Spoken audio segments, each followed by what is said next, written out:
Hey guys, it's Alicia with WTI, and I am holding an entire gym right here in the palm of my hand. This Unitree pump is an incredible fitness tool for strength training on the go. So this is essentially a portable cable machine.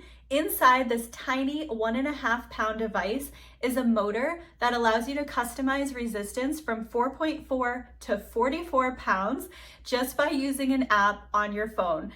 The app is really user-friendly and includes over 100 videos and tutorials and workout plans so you can get the most out of your device.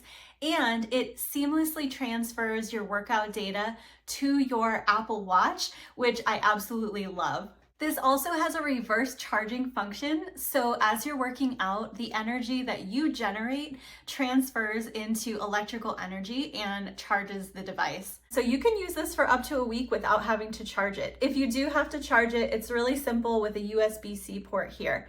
This comes with everything you need to get started, including a handle, foot anchor, door anchor, and an ankle strap.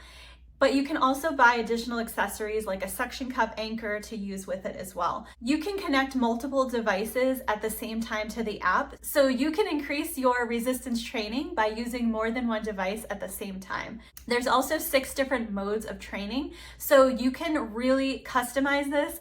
I love how portable this is. Look how small it is. You can throw it into your suitcase, you can take it to the office, you can take it out to the park, wherever, and you're always able to have an awesome strength training workout no matter where you are. I was a little skeptical if this would be challenging. Let me tell you that 44 pounds of resistance is super challenging. So I have to say, I've been so impressed with this. This is a seriously effective, tiny piece of equipment that is gonna give you an awesome workout, and that's my point of view.